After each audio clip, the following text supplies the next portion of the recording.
Welcome to our Sabbath series as we talk about discovering the Sabbath. And in order to do that, we really have to start at the beginning. We have to start back at Genesis, at creation. If you remember, in the first creation story, God created for 6 days, and on the seventh day, he rested. So he did all of this work, and he rested on the seventh day. Now, some might say, why does God need to rest? And I think that's the important part about Sabbath, is from the very beginning, even though God, who's bigger than all of us, who's more infinite than all of us, didn't need to take a nap. He didn't need to go to bed. He didn't need to rest. He didn't need to lay down. He didn't need to make a cot. He wanted to take a moment and put into the creation a rhythm that rest and recreation and restoration are important. And it started from the very beginning. And then Adam and Eve come along and they till the garden and they're told to rest.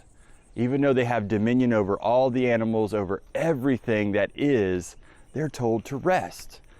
And then if we fast forward a little bit more in the scriptures, we get to the Israelites when they leave Egypt and they come to the wilderness. God gives them manna after they worry about having food and water. And then, if you remember in that story, God says, collect a little extra manna from the ground, and on the seventh day, rest. Don't do anything. Don't collect manna. Don't do anything. Have it all ready. And some of us might say, why is this important? What does this have to do with Jesus? What does this have to do with Christianity?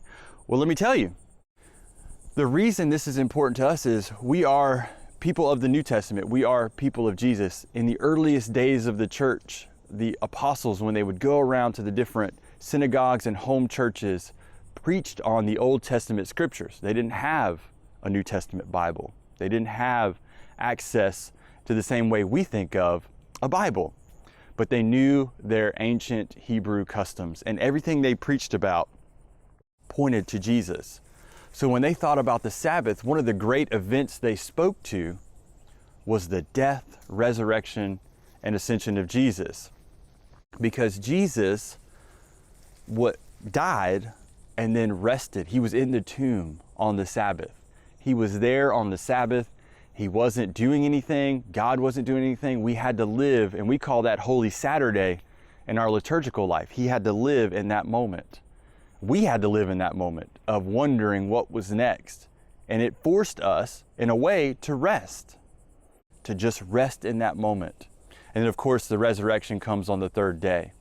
But it's interesting that it was Jesus who died on a Friday, rested on a Saturday, and then came back to life on a Sunday, the first day of the week, as we think about it.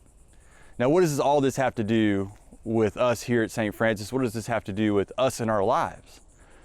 If we're honest, the Sabbath is not something we think about. The Sabbath is not something we talk about. We don't really think about slowing down. We have these rhythms in life where we just keep going. We take on more events, we take on more work, we take on this, we take on that.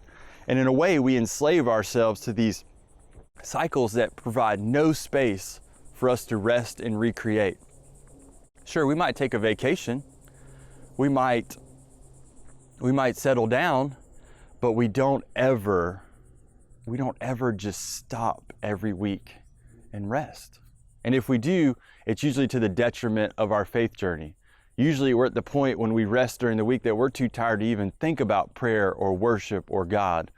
We literally just want to sit down and relax. And there's nothing wrong with that, right? There's nothing wrong with that.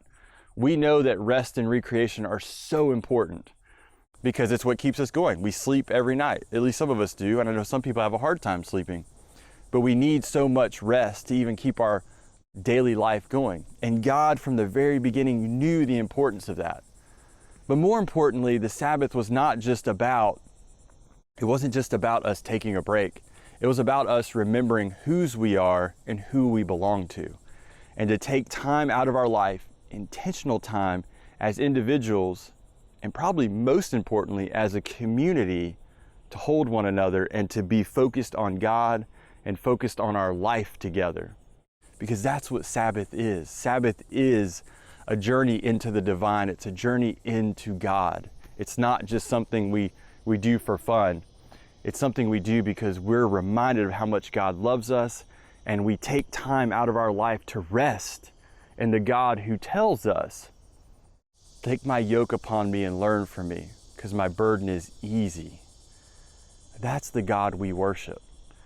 The more we focus on God and rest in God, the more fully we realize who we are as children of God. So during this series and during our reading of Subversive Sabbath, I want us to really dig into the different aspects of our lives. As Swoboda puts it, the different aspects of Sabbath, of the different points in our life where we need to do things differently. To wrestle with this topic, wrestle with your family, wrestle with your spouse, wrestle in community.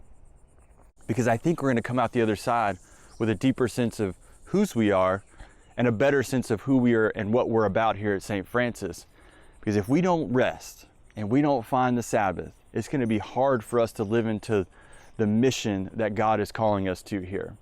It's so vitally important that we recapture the Sabbath, that we discover it anew in our lives.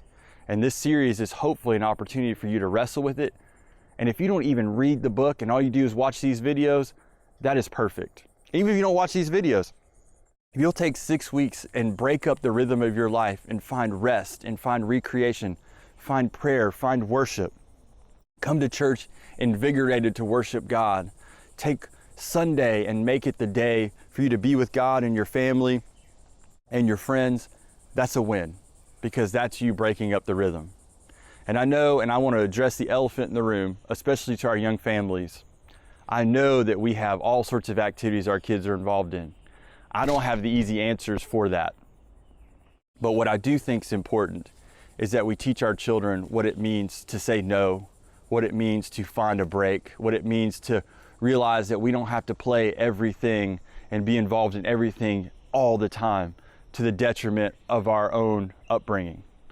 I know when I was younger, we didn't have quite the demands. That's why I don't have all the answers. I have 2 young children. One's already started into T-ball. And if you go to T-ball, I'll be honest with you, here they think all of them are the next Hank Aaron. I don't think Lennox is the next Hank Aaron. I think he enjoys baseball, but I already know, and Vanessa and I have already had to wrestle with, how are we going to slow him down when he finds that passion? Channel it, but teach him that the passion will only be reinforced if he finds rest, if he walks away from it for a little bit and takes a break. It's going to be hard, but I know at the end of the day, that's Sabbath. That's what it's about. And it starts with our youngest and it goes all the way to our oldest. You're never too old or too young to live into the Sabbath. Which takes me back to where I want to leave us, to the Israelites in the wilderness. When God told them to rest on the 7th day, to not collect manna, that wasn't just to the adults, that was to the whole Israelite people, the youngest to the oldest. And it's on us, particularly us older Christians, us older followers of Jesus, us older children of God, to teach that to our younger ones, to model it, to show them what rest and recreation, what Sabbath life is really about. So join me over the next 6 or so weeks. And if you need longer, take longer as we discover the Sabbath. And thank you for tuning in for this first one. And I'll look forward to seeing you in subsequent series soon.